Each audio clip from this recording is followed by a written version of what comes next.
Greetings, family. Yes, aren't you surprised? We are like 3:12, 3:15 in the afternoon, and I am popping in. Why am I popping in? I'm popping in for election day. This is election day, and many of you who've been with me on this journey know we started this back in February. We are, 9 months into it? I think we're going to be 80 something in the broadcasts. I encourage you all to go back and listen to those broadcasts. We've covered a lot of things. We've covered prayer, apocalyptic prayer. We've covered coronavirus and its origins. I told you about the vision of when they first mentioned it. I'm looking into a huge, endless laboratory, nothing but a bunch of Asian technicians walking around. And I remember God saying that your world is about to be one massive science experiment, or lab experiment was his term. Well, I prophesied that several years earlier, knowing that the way we were going, there was no other way to go. We're playing with technology, we're playing with biology, and we're having a blast as the human race on Earth, blending the two, fusing the two together, biology with technology and all of that. So we talked about that, and then we talked about the hoax. We talked about, even though it's real results, it is real results. People are sick and they are having all kinds of whatever. We still yet waiting for the truth to come out about it being just a virus, a viral flu.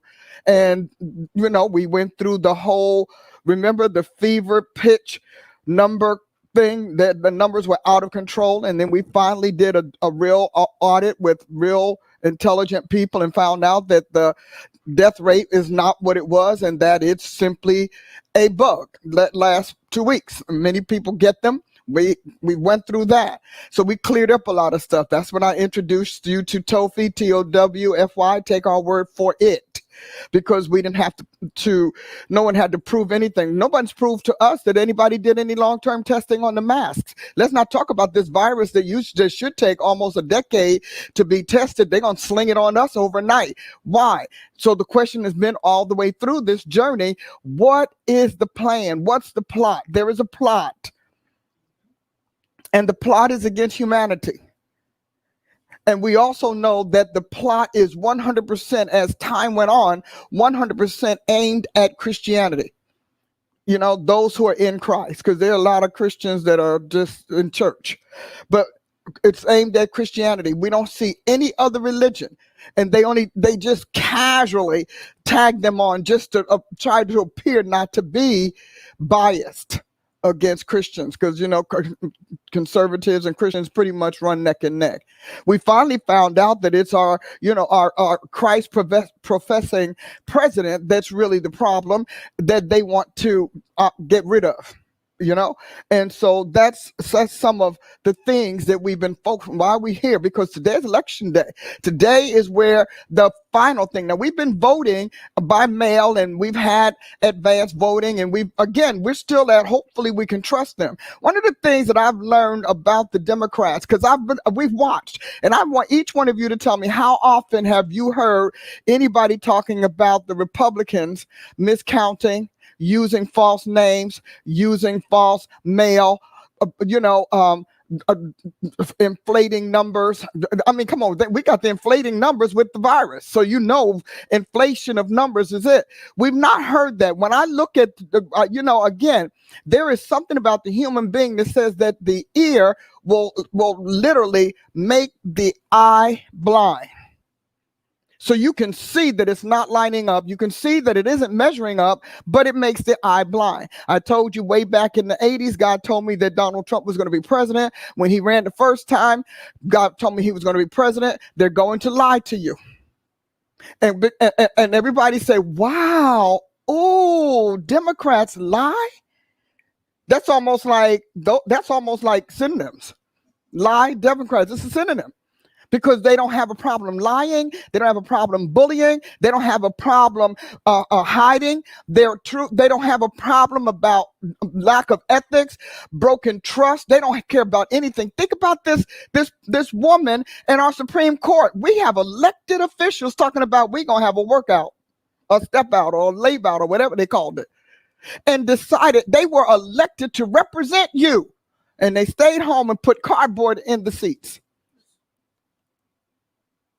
So, as we're talking, we can talk about that because you hear people say a lot of things, but I am amazed not only at the unscrupulousness, but I'm amazed at the childishness.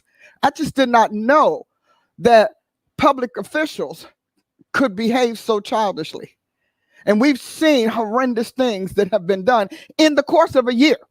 We don't even want to talk about last night. Like, how I was reading an article, Rachel, I was reading an article, and I was reading an article about this claim that about President Trump with the separation of the kids and the kids in the cage. Did you read that article? The coyote, yeah, right. Oh, help us with the coyote. But did anybody read that it was done under Biden and Obama? Yes, they actually started. They started that. And then they, of course, got voted out of office and they left it there. So we just never undid it. And so many lies, and I remember thinking about how much the Democrats were liars when Clinton was on impeachment. And I had just gotten saved. When you first get saved and get the baptism of the Holy Ghost, you literally have discerning of spirits. And I kept watching this spirit running in and out of their mouths. That's really, now we're talking about, I don't know, 82. That's how long I've known that this is a con. So what I will tell you is that they're going to lie. You cannot have the bleed out in your party that they've been having, people actually leaving the Democratic Party because they are a little too mature for that party and they're a little too integrous for that party. People are leaving, and then you're going to say the numbers are what? See, again, hearing ear, seeing eye. Let's see if it's measuring up. So no, I don't believe it. I 100% don't believe that you can gain 40% of the black folk and still be trailing. I just don't believe that. I don't know how many of the other minorities that he gained, but I can't believe that. I'm really starting to get a lot of warm fuzzies about the black race right now, my race. Because I am stunned at how many of them are saying, you know what, this is a lie. This is crazy. So no matter what you see, I don't care what they say. I'm telling you, it's that they're going to lie to you. And it's up to you to get to praying. That's one thing we're going to do is pray. And then, I brought to my attention that candidate Biden talked about healing the soul of America. And I was asked to write a commentary on that, which I did. And because, see, first of all, I need to know how is it that you can break the soul and then think you can heal the soul? Because your party broke our soul this year. Democrats broke our soul. They made us sick. Remember Corona? You got governors won't let their people out. They keep shutting down, roll back, folk losing jobs, restaurants closing down. Think about that. And I was stunned that someone said to me, the 4 states are Democratic states. I mean, Trump ought to win them just because people are mad. Yeah. That just ought to happen just because people are angry. And so when you think about it, how can you heal what you broke? This is the same man that told us if you didn't vote for me as an African American, that you're not black. I was like, what do you know? You don't know. I mean, we can burn you in the sun. You still won't know our story. So I want to read this to you, something I wrote in May of 2019. I was asked to give a presentation, to give a talk. It was a short talk at the John Hope Franklin Symposium, something they do every year. And it's about reconciliation. And so they asked me to give a talk. And most of you all know me. I do not, just haphazardly do anything. I do my digging and all of that. And so when this came back around, it reminded me of the talk that I gave on healing the soul of a nation. Now, if you all listened to my broadcast from last Thursday, then I did an in-depth treatment on the soul. What happens with the soul? Why do we have a soul? What does the soul do? What is its function? Is it in our head? Is it locked in that pineal gland, or is it something else? And so I did a very in-depth teaching on it. You should go back and listen to it if you haven't. So, but it started with that, because when you talk about the soul of the nation, it's very interesting how that works out. So I'm just going to read this to you. I think you might like it. In May of 2019, I gave a presentation on healing the soul of a nation. That period proved to be the beginning of a long and hard road for the United States of America. When people unite as a nation, each person's soul becomes one with the others in the land. What happens to one happens to all. America's motto on its coins and some of its currency says it best: E pluribus unum, which means the one becomes many, one becomes many, and the many becomes one, is what I want to say backwards. So the many became one. Today's America could not make a boast like that, because the America that declared it no longer exists. Now, why am I saying that? Because healing the soul of America is going to take a whole lot more than a slogan and a campaign statement. Instead, its melting pot rages and fumes at its very existence. As recently as yesterday, it was yesterday when I asked, which was Friday, as recently as yesterday, I anatomized the soul on my broadcast. As a soulologist, I view and touch the soul in ways its maker created it. So what will it take to heal our nation's soul? Because see, tomorrow we have to get in soul healing mode. It would have been good if we were someplace else. So when they told me that this was his statement, and I thought, wow, but then they are nervy. You know, they're the people that, you know, they like the pet, the beloved pet that poop on the floor and wonder why you putting it out. I didn't do anything wrong. The kid that broke the toy talking about I didn't do nothing. And so we have to deal with that. There is no way to heal this nation's soul the way we think, because this is not the nation that was founded all those years ago.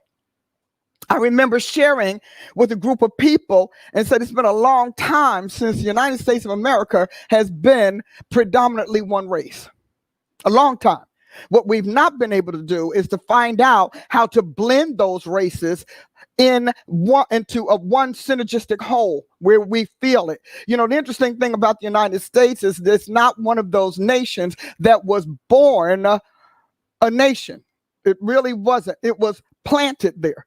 Like we were, you know, not we took a little while to get here, but coming from another nation, we came here as the Americas. So it's not like we were all born in this land. Like if you were in Asia, some of those countries in Asia, some of those countries in America and Africa, they were born in the land. They produced the land, the land produced them. Now, eventually we became that. Those that once we started begetting offspring, we then became the children of the land. That's why we call what we used to say Indians the First Nation, because they are the children of the land. And if you study them, they migrated over. See, we don't talk about that. And so that's a whole other class. And so we are not that America. I've been saying about this whole black racial reconciliation rampage thing that we've been on, and I've used the phrase, this is not that. What we're dealing with today is not that which I remember in the 50s and 60s.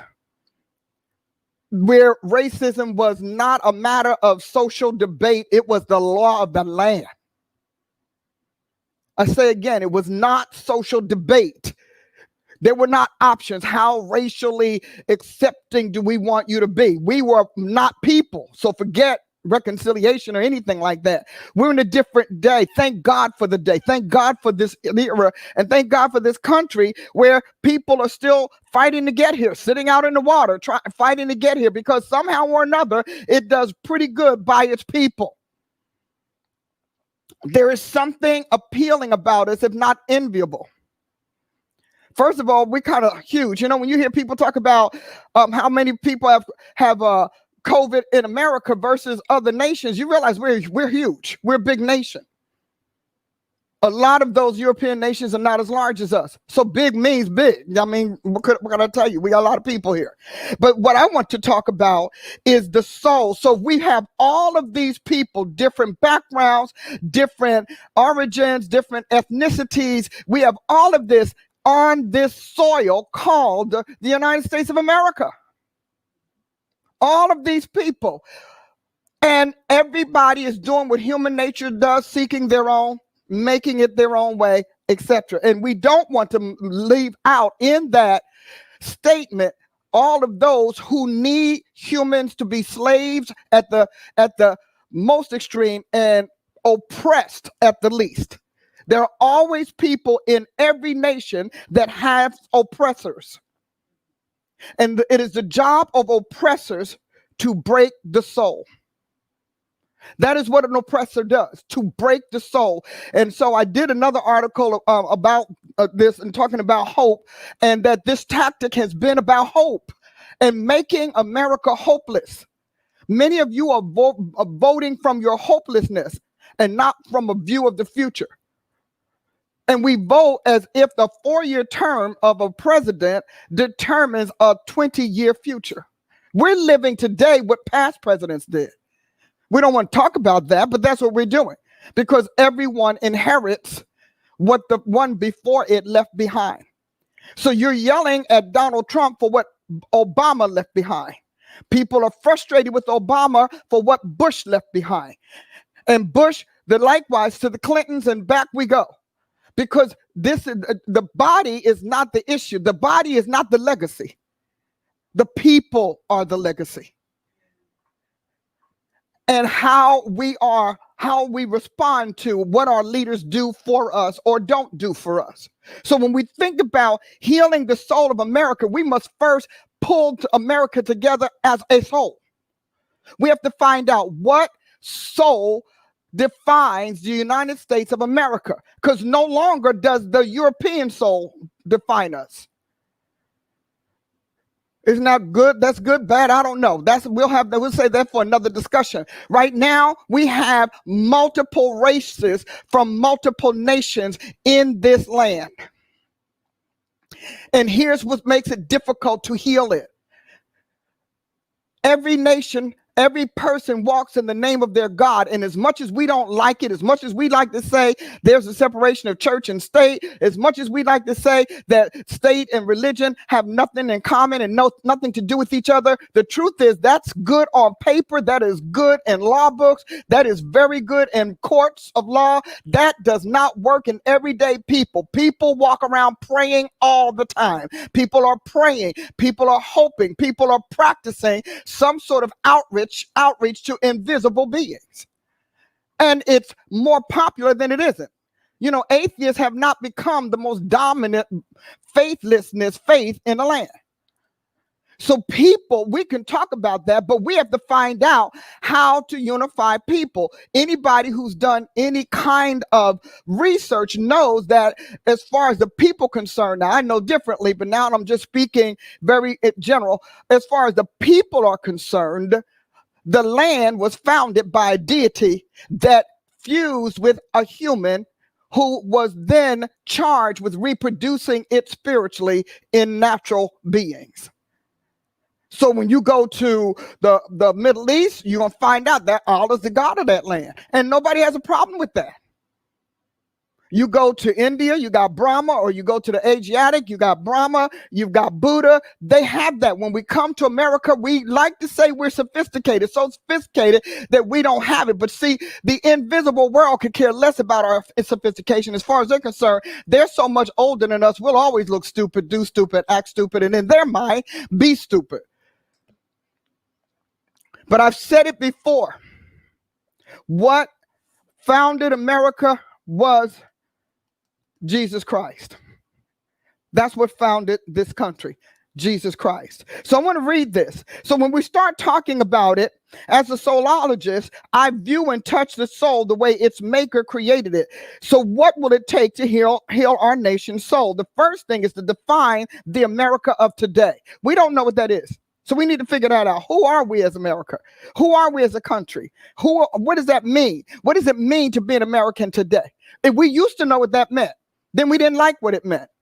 And so then all of the people who had moved into our land and sowed into our land and labored in the land, blood, sweat, and tears, like those born of the land or those who migrated here from the other European nations, they were like, well, wait a minute, we're somebody too. The whole tension that we're feeling right now, all of this is because we have not figured out how to make all of these somebodies not feel like nobodies, and then cause them to want to unite to become one body. We can talk about all, and we like to talk about, well, we're individual, but I'll tell you something. When people get in groups, individually dies naturally. Individuality dies naturally. Naturally, people fall into a pecking order. Naturally, they fall into a belief and value system. Naturally, the strong becomes the one that takes the lead in that. The others go along with it. We give a little bit of assent to different opinions, but in the end, the longer that group stays together, the more they become one and the more they present themselves as a single being. We used to do that in this country. Now, I can't say that they treated us all that well. I'm a black woman. I'm pushing 70 years old. I got a lot of stories. But the bottom line in all of this is you cannot heal a soul that is not a whole. We have to first find out what makes America a whole soul. Because if we can do that, then we can find out what it's made of. So, and that's going to take something that people don't like to do. That's going to take a lot of yielding, a lot of giving, a lot of taking, a lot of sacrifice. And see, this entire last 25, 30-year era has been 100% against that. It's been all about individuality. It's been all about alienation, superiority, supremacy, elitism, everything that divides. Everything. So now something has to create a synergy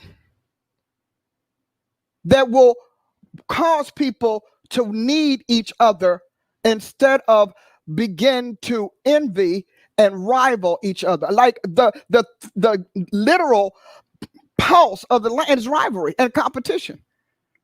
Hard to heal a soul like that. If your own soul started rivaling with your body and your spirit, you'd be laid out.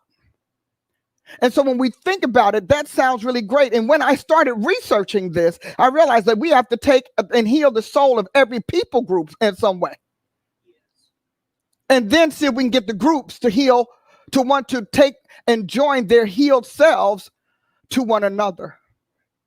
And we have to find out what that bond is. In God, that bond is love. The bond of perfection is love. But he also calls it something else, agreement. We have got to do something with the disagreeableness that characterizes everything we do. And now it's socialized disagreement. In other words, it's okay to say, I will just agree to disagree.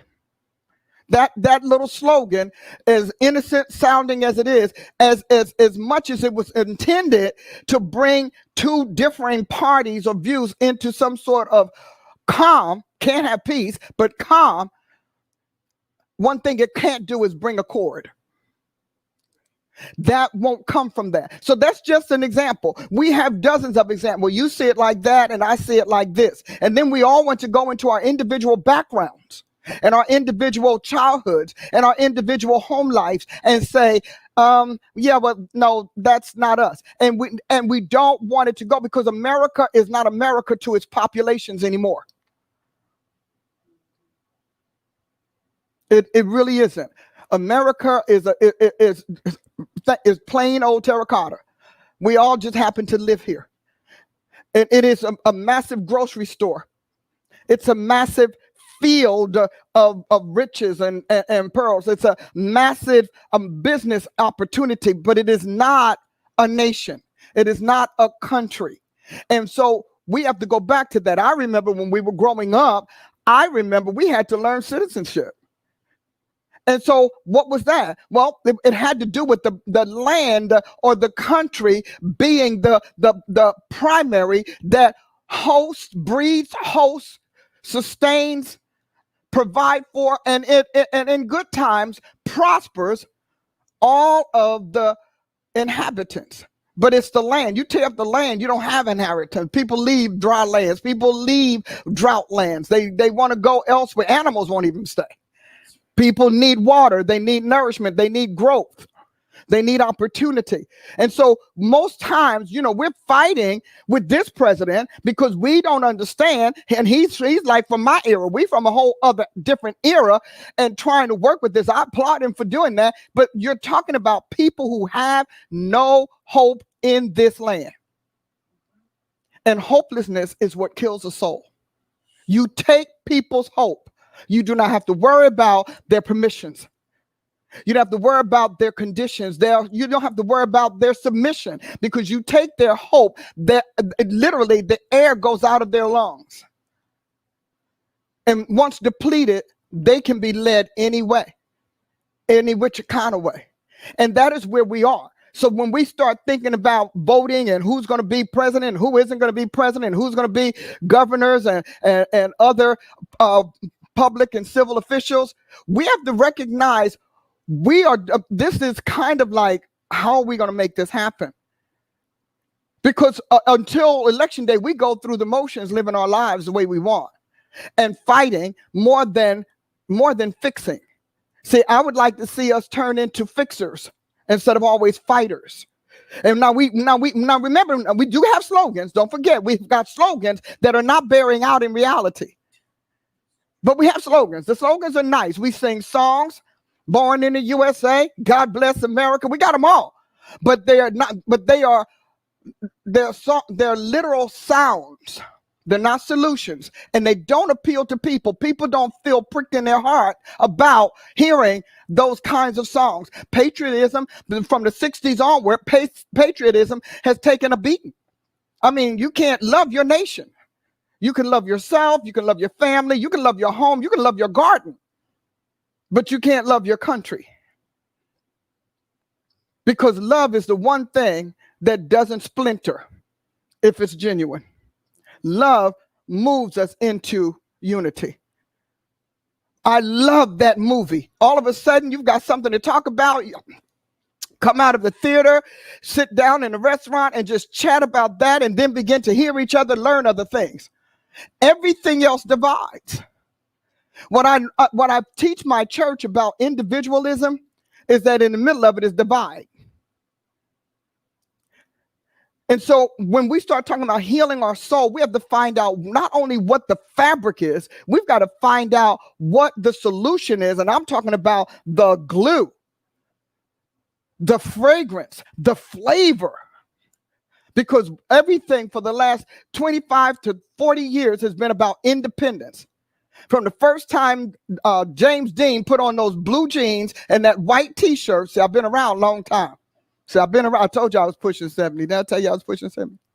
From the first time he did that, everything that made us one began to shatter. It began to splinter and fragment. And we end up now where we used to have cloth, we now have a knitted fabric with a bunch of holes in it held together by string that just happens to be braided. And so when we talk about this, that's what I do know, that we have got to go back. We are not the same America everybody's trying to fix. We're trying to fix it on the old thing. That is not us any longer. We've got all races. See, before, when America first started, it was a melting pot, but all the same color. Now we become a melting pot and a color wheel. That makes a big difference. I don't know if this is speaking to you, but I want you to understand as you get ready, as we wrap this up and we begin to see how we're going forward, we have to start having different conversations. The conversations that we're having are anger because everybody is trying to find their place, their right, their dignity in this land. They're trying to find their place and they don't want to give. Humans don't like change. That's just humans. So we don't want to change. We don't want to give. I don't want to say, who's going to say I'm sorry first? Well, you say it first. And I said, marriages are in divorce court because of that little tactic. But if you say it, then I'll say it. Well, if you say I forgive, then I'll say I forgive. And so all of the things that make for healing, all of the things that make for wholeness have been socially engineered out of our conscious and out of our consciousness and out of our conversations. Hey, I got a lot more to say on this subject, but you get my point. Let me know what you think. Hallelujah. And don't write me about just plain old black folk, white folk, race stuff. Let's find out who the thinkers are, not just the feelers. We have been drowning in feelers. Let's see if we got any thinkers out there. God bless you. I'll see you next time. Don't forget to share and look at your screen. You can sow as well. Thank you for tuning in to today's broadcast with Dr. Paula Price. To learn more about Dr. Price, her events, products, assessments, the Success Center advisements, Taking It On with Paula Price television show, and booking and spiritual advocacy, visit www.drpaulaaprice.com today. For more information about Price University, visit www.priceuniversity.org. You can also subscribe to Dr. Price's channel on YouTube called God's Royal Network. That's right, God's Royal Network. You can stay connected to a host and a variety of television shows that are scripturally organic and culturally unmodified. Subscribe there and also like Dr. Price's page right here on Facebook.